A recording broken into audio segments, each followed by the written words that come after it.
The Florida Panthers hoist the Stanley Cup. Now the hockey world heads to Las Vegas. More details next, right here on Locked On Golden Knights.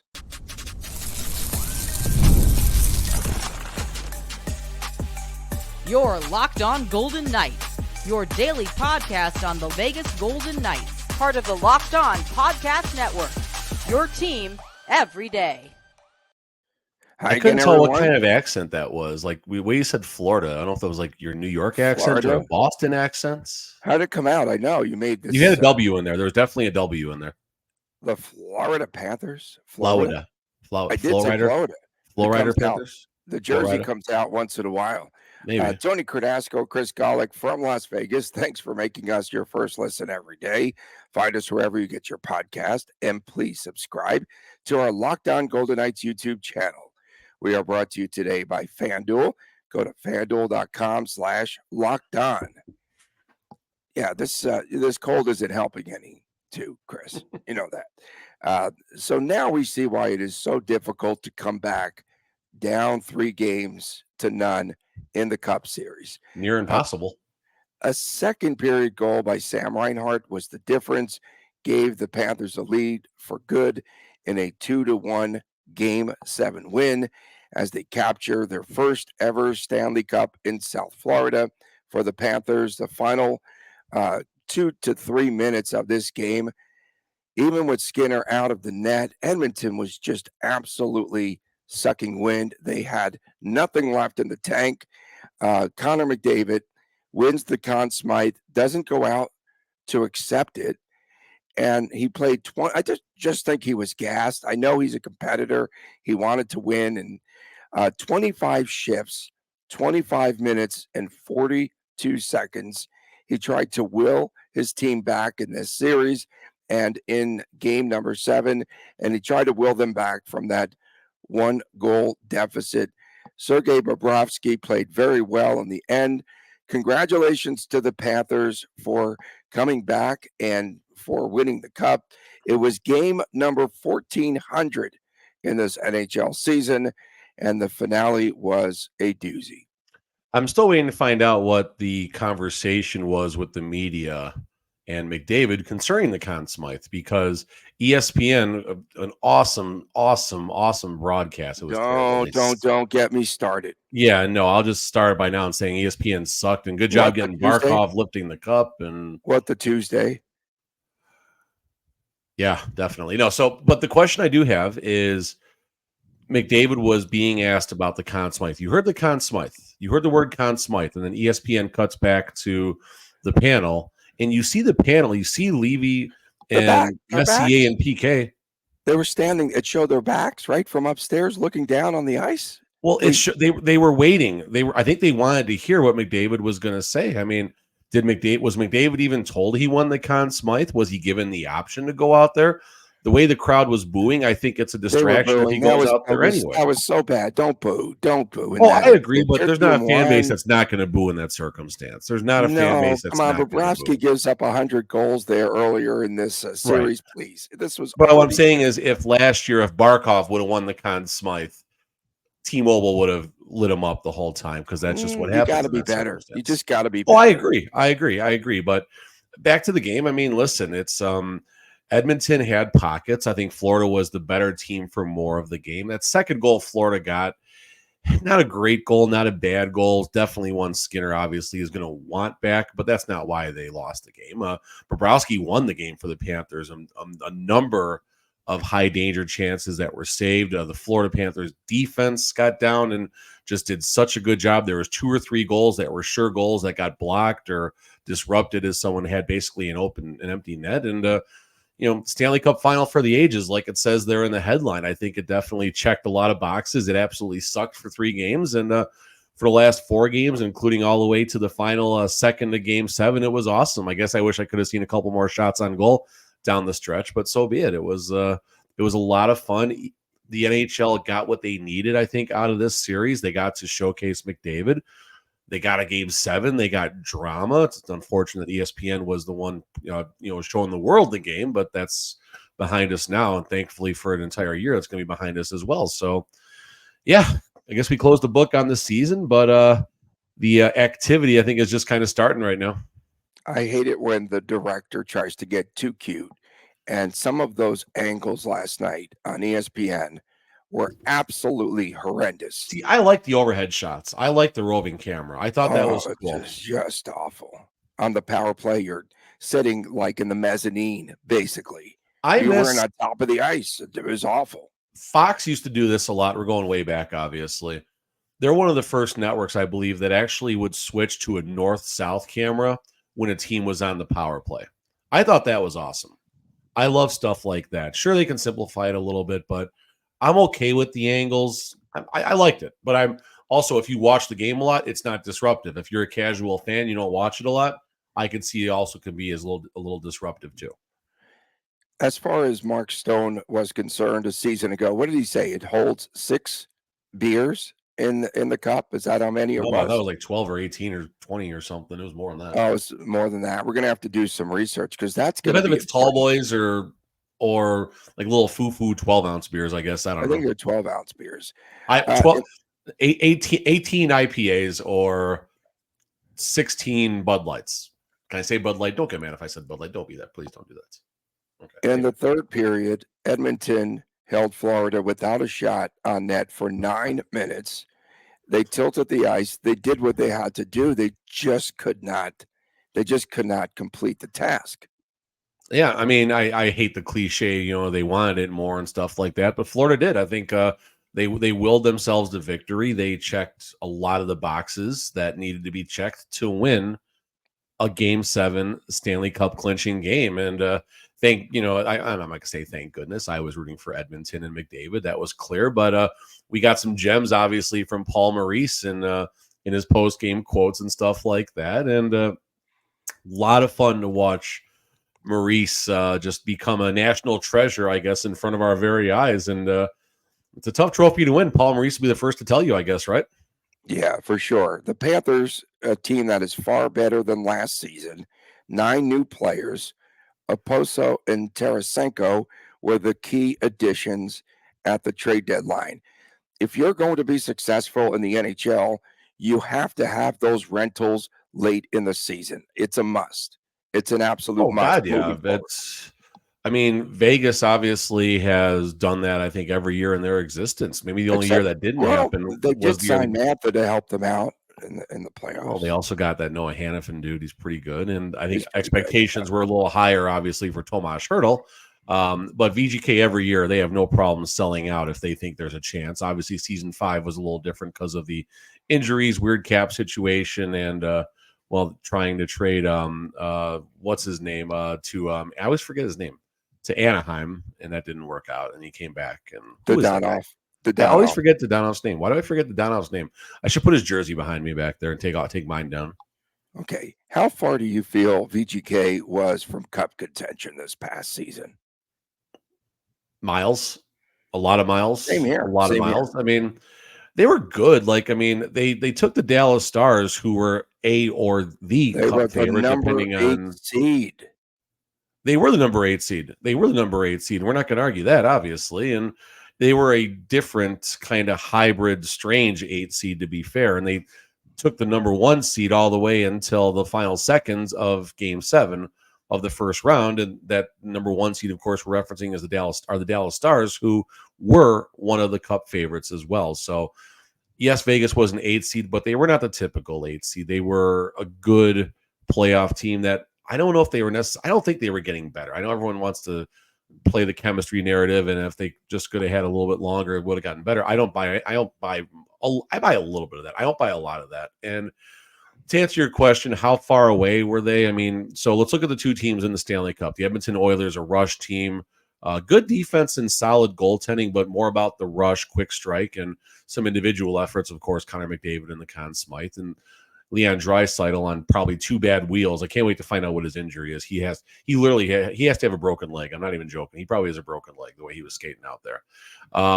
As far as how close they were, I mean, listen, questions in net. Number 1, Logan did great, got yanked. Aiden got a shutout in the playoffs, but he had 2 games where maybe he wasn't as good. So you don't know what's going to happen in net. The defensive core was not the same defensive core year over year as far as what they were allowing to happen, and the forwards weren't scoring enough. So, I mean, the Golden Knights were extremely far, and it would not have been a competitive series if the Golden Knights. I know the Golden Knights couldn't have faced the Oilers in the Stanley Cup Final. I know how the rules work, but if the Golden Knights would have faced the Oilers in the Stanley Cup Final, they would have gotten smoked. If they would have faced the Florida Panthers in the Stanley Cup Final, they would have got smoked even worse. Smoked. 100%. And I'm going to contend that this year's Florida Panthers team would have defeated last year's VGK team. I didn't even think it would be close because of all those injuries. That's a 7-game series right there, Tony. That just comes down to a little bit of bad ice and whoever scores the last goal of the game. How was that ice last night? It was better last night than Game 5. I thought Game 5 it was terrible. Game 5 it was like watching an outdoor game. Just the puck is stopping. You know, it wasn't great yesterday. Like you see McDavid taking a tumble, you see Tkachuk taking tumbles. I mean, you see the world's greatest players just simply losing edges and stuff. And really fast, maybe this isn't that big of a deal, but everyone, like I'm seeing local media members, I'm seeing national media members absolutely blasting Matt Tkachuk getting called for a tripping penalty because he fell down and wiped a player out. It doesn't matter, okay? Tkachuk fell. His actions took out a player on the opposing team, thus creating a scoring chance immediately for the Florida Panthers. That is a trip or an interference all day. I don't care that he didn't intend to trip him. I don't care that he accidentally fell down. I don't care about any of that. It's a trip. Anyone who's saying it wasn't a trip, you are absolutely, undoubtedly 100,000% wrong on that. And everyone's saying that's not a Game 7 penalty. Like pound sand. I can't believe that the Panthers use salt water on that ice from the Atlantic. Can't believe it. Matthew Tkachuk. Shout out to my fans in Calgary still. That was good. You know, I couldn't let Edmonton win. That was good. And that was one of the better quotes. That was good. That was fun. Now the attention will shift to Las Vegas this week. NHL awards at the Fontainebleau on Thursday. NHL draft here on Friday and Saturday. After that, now, here locally, from what we understand, development camp will begin on Monday. Also, officially, you've got free agency starting on Monday as well. It is a very busy and tight time frame. This is where it gets fun. Like we got 2 weeks of fun. We got 2 or 3 really good weeks right now of just keeping an eye on what's going on and just reacting, and not gonna have to search for a lot of content. Not that we've had to search for a lot of content for the last 25 days, but the content's going to come right to us. Well, content's been coming. But again, congratulations to the Florida Panthers. Great series. The only thing that was sad and unfortunate was just, when they took Skinner out of the net, Edmonton had absolutely nothing left. It took them 10 seconds to get to their own blue line to get into neutral ice. They were exhausted. They were That's why it's so difficult to come back from 0-3. Of course. And they almost did. That's the thing. And, I know we're going a little long in this first segment here, but you look at the build of the Oilers and they still had the depth, but they got this amazing top 6. Obviously, you got the best player in the world. You look at this defensive core and goalie situation on paper, it's not good. It's not good, especially Darnell Nurse. I forgot about Darnell Nurse because he's only high-priced. Thought we didn't have any high-priced talent, but you know what I'm saying there. He should have come out on the ice to pick up the Conn Smythe. Darnell Nurse, yeah. that would have been great for McDavid. Been fun. That would have been. But you look at the makeup of the Oilers and you look at the makeup of the Panthers, who are rolling 4 lines, coming at you hard and stuff, and curious to see what path VGK takes next year, whether they go a little more top heavy, Mitch Marner, or they just kind of see if they can get Marchessault done. And yeah, there we go. Coming up next, Linus Ullmark is headed to Ottawa instead of Las Vegas. If the Golden Knights are looking to shop its 2 goalies, who might be the VGK target? That comes your way next. I'll get rid of the accent when we return right here on Locked On Golden Knights. The sports are not going to be sportsing like we want them to because the playoffs are all done across the board. But FanDuel will let us keep the sports going whenever we want them to. All you have to do is open up the app and dream up bets anytime that you are in the mood. And this summer, FanDuel is hooking up all customers with a boost or a bonus each and every day. That's right. There's something for everyone every day, all summer long.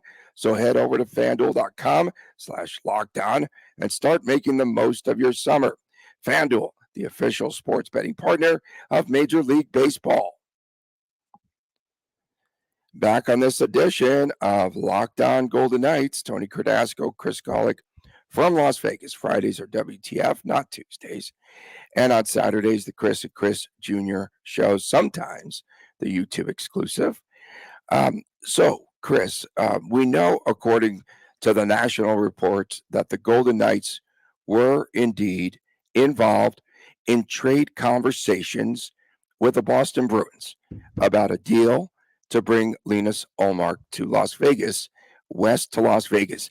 Did Kelly McCrimmon just simply run out of time, having to clear the cap space, having to make a deal by this upcoming Sunday to pick up Ullmark's $1 million bonus and to sign Ullmark to an extension? To be honest, Ullmark was the only netminder that I really coveted to be goaltender number one here in Las Vegas. All right, so we talked a little bit about this yesterday. What is the hole the Golden Knights are looking to address, if anything, as far as the goalies go? That's the first question here. You do have a Stanley Cup winning duo. It was a little bit weird, obviously, the season happened because there's 3 other goalies in the mix, but Logan Thompson, Adin Hill are both a part of a Stanley Cup winning duo. Of course, Adin Hill gets the flowers for what he did in the playoffs. He had one of the best playoff performances in the history of the National Hockey League. Let's not forget that. Now, current situation with the goalies, we obviously feel Logan Thompson is concerned that he's not a part of the future of the organization. It's clear he is goalie, not even 1B, he is goalie number 2C in this system as far as Sean Burke is concerned. That's clear as day. Adin Hill, on the other hand, I think now his career high in appearances in a regular season is up to 35. It's up to 35, and this is a goalie who's making $4.9 million. So what is the Golden Knights' problem, and then how do you solve the problem? One way to do it is if you can shed Adin Hill and that $4.9 million contract. Now, what do you look to do about that? You have to look at free agents. There's 4 goalie free agents who should be right around $3 million or under as far as AAV goes. You got someone like Alex Nedeljkovic, 38 games with the Pittsburgh Penguins, got a 902 save percentage on a bad defensive team last year. You got Kaapo Kähkönen from the San Jose Sharks, then obviously a little bit with the New Jersey Devils last season. San Jose Sharks, he did put up a 916 save percentage in 21-22. That number slipped into the high 8.9s and even 8.8 with the San Jose Sharks for the last couple of seasons. The San Jose Sharks, I'm not going to put too much stock into that. You want to go with an older goalie, you got Cam Talbot. 23-24, 54 games with the Los Angeles Kings and a 913 save percentage. He's 36 years old, though, so how much does he have left? Leaves us with Ilya Samsonov, obviously, of the Toronto Maple Leafs, who did have 40 appearances and an 890 save percentage, but the year before that, he put up a 919. If the Golden Knights want to move on from one of the 2 goalies, it happens one of 2 ways. I know we're going long here, but I'll try and make it quick. You look at Adin Hill and his situation. If the Golden Knights can shed Adin Hill and then they get a Samsonov, they get a Kähkönen, they get a Talbot, they get a Nedeljkovic, that saves a team anywhere from $2 to $3 million. Now the Golden Knights have over $9 million to work with for March or so and a couple of their unrestricted free agents. On the other side of that, if you're going to make a blockbuster trade where Mitch Marner possibly comes in, that's when Logan Thompson probably becomes part of the equation, along with the Theodore, along with the McNabb, and along with the package of draft picks, whatever the Golden Knights have left. So what's the plug the Golden Knights are looking to fill, number one? How do they get there? I don't think Ullmark was the answer because all you're doing is swapping Adin Hill and Linus Ullmark. I'm not saying Ullmark is a bad goalie by any means, but I don't know if that fixes a problem. I don't agree. And I think that VGK I think that's a setback, number one. And I feel as though just the entire picture now for the Golden Knights, I think they're in a little bit of trouble. I do. The goalie I think situation's muddy. It's much muddier than people are willing to acknowledge. that's muddy, but so is everything else right Of now. course it is. We're 6 days away from Marchessault being unemployed. My goodness, I don't know what's going to happen in the upcoming week, but it's high drama time here in Vegas. So the deal again was Ullmark to Ottawa for Mark Kostelic, Jonas Korpisalo, and the 25th pick in this year's NHL draft coming up this weekend here. So as we told you yesterday, 6 teams, no less than 6 teams, have inquired about VGK goalies. Stands to reason that LT is he's probably gone. I think there's got to be some movement there with the goaltenders, but then there also has to be a ton of other movement to clear the books, to finagle some things, to move in. If you want a Mitch Marner, there's a lot of moving parts here. And again, I still don't understand why teams deal with VGK. Why would they help to fuel the fire here in Vegas? Because they want draft picks. Because they want prospects. The Golden Knights are very willing to move them because they do want video game future trades. Considerations. That's the number one answer on Family Feud. Hey, and the thing is, Shea Theodore, I think that was a very famous trade that went down in the offseason, and Anaheim still, I don't think, received their future considerations, someone said. So I guess we owe them a favor at some point. I mean, listen, again, it comes down to, and first of all, these next, we're starting right now. It's not going to wait until July 1st. Starting right now, this is when it's going to get very interesting. This could be more exciting as far as the Golden Knights go. Maybe exciting isn't the proper word, but there could be more activity now than any trade deadline the Golden Knights have had. Any offseason. I mean, there are so many questions. Right now, there's $6.2 million available to the Golden Knights to make moves. That obviously assumes Robin Lehner is going to not pull an Undertaker and rise from the grave, but we'll see if that happens. I don't think it's going to happen. So $6.2 million, Marchessault, Stevenson, Patera, Dorofeev. Those are the players who the team has not made any, and technically Alec Martinez. Those are the players the team has not made a statement, hey, they're coming back or they're not coming back, like obviously Anthony Mantha, Mike Amadio, Will Carrier. We know those 3 are as good as gone right now. So $6.2 million doesn't go a long way when I say those 4 or 5 names right there. But you traded an Aiden Hill, and now you free up another $2 or $3 million, depending on who the replacement is. Or if they go the blockbuster route, obviously you're going to see a lot of moving parts. And it's going to be fun. It's going to be exciting. Kelly McCrimmon's credit rating is still over 800. It's whatever he decides to do, I think I will trust. But if Marchessault does end up leaving, which I feel like is all but a done deal at this point, maybe I'm wrong, I don't know. But if Marchessault does end up leaving and the team doesn't make a splash, then what? See, this is why I think they're in a little bit of trouble. And then wasn't it Nick Hague who knew exactly how much money was left in the bank and said, I want all of it, because now the players have the leverage, right? So if there's a player who says, okay, I'm making $2 million a year, I want $4 million, and I know that it's available, I think leverage to the players. This is why I think they're in a little bit of trouble right now. My gamblers will understand. VGK's in trouble. I do. I'll address that in a second. My gamblers will understand this. So if you're playing, how in the world are the dominoes going to fall in VGK's favor now? Because they have every year, and they will. But really fast, I got a fun analogy. Wait. Okay, and one other thing. I'm sorry to cut you off. You're good. Here. Keep going. Give me a long shot. Okay, so I said 3.5 new players, and that's going up quickly to 4 and a hook new players. Yeah. I'm okay with that. VGK had chemistry issues this past season.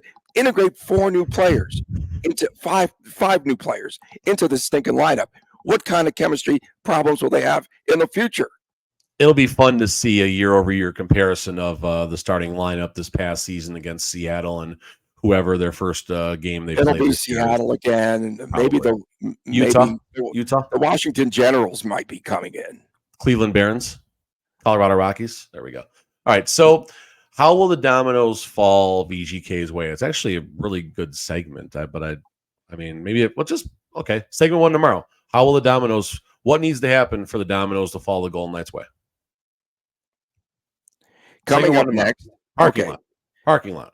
Coming up next, VGK announced its caravan plans for this upcoming summer. Woo. Details come your way next, right here on Locked On Golden Knights. Back on this edition of Locked On Golden Knights, Tony Cardasco and Chris Golick from Las Vegas. We appreciate you making us your first listen. Sorry about the Jersey accent today. And of course, on Fridays, it's WTF. You could take your shots at that coming up. And on Saturday, the Chris and Chris Jr. Show, the YouTube exclusive When in Season. And as I mentioned earlier, so VGK has its development camp coming up. And I think that's going to start on Monday.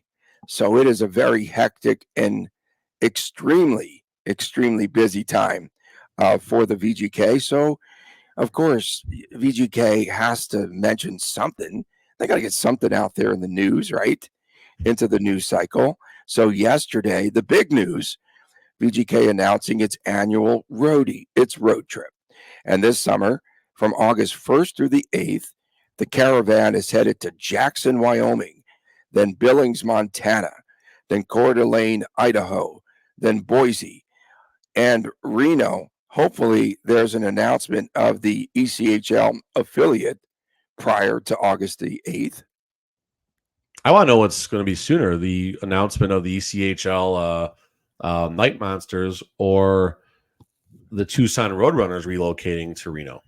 Yeah, remember? I saw that. I mean, there's so much happening right now, and that's we'll tackle that one tomorrow because I want to go in. I want to. Is that arena for Marulo though? Is that even going to happen there? Is that going to happen? What, Arizona?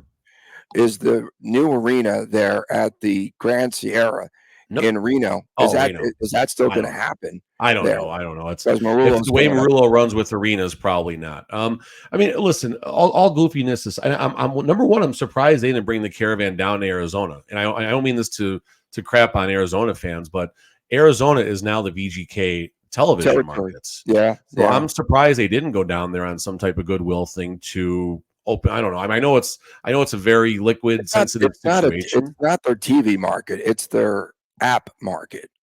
Either way, fine. It is available to. We can't even get it in Vegas. They're going to go target Jackson, Wyoming. This road trip is important to the team, and you do look at the fact now that you do have allegedly the ECHL affiliates of the Vegas Golden Knights going to be up in Tahoe, an area where this caravan has gone for about the last. I think they've been doing this for 4 or 5, even 6 seasons now. So stuff like this is certainly important to building brand awareness and getting the name out there, getting the word out there and stuff. And I'm sure there are people that do look forward to where this caravan has gone through each of the I don't know if they've, besides Reno, I don't know if they've visited these other places before or not.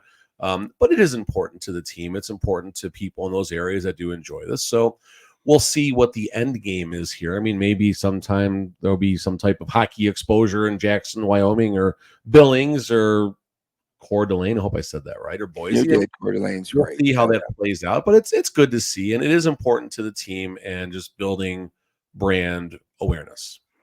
No Utah, no Salt Lake City. All the more reason why I said they should go in Arizona.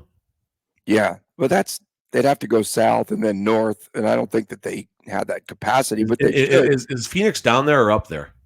Well, if you're Bruce Cassidy, Phoenix is up there in comparison. I teed that up for you. Thanks, man. Thanks for doing that. I really needed the help today. I just wasn't getting it done. And about development camp, they should have term limits for some of these players. I mean, God, not this again. You're worse than this person, Wayne's World, not Wayne. Who's Wayne's World? What's he saying? They're chirping me on YouTube over useless crap that they're wrong about, but otherwise they're fine. They're good people. Is that coming up on WTF parking lot? Sure, absolutely. I'll put it in the parking lot. Man, what's our topic tomorrow? The Dominoes need that's a good topic. Write that down, Tony. Write that down. You're down in the parking lot. I just came up with that idea. Oh, but people might think that we're stealing content from other people. That's the furthest thing from the truth. We appreciate everyone tuning in. Everyone says that. Come on, man. We appreciate everyone tuning in. How do you get this so much? 30 minutes after all that? That's crazy. 13-minute first segment. We got under 30 minutes. I'm going to get over 30 Well, you minutes. said we were way over in segment 2 and we still had time to chirp.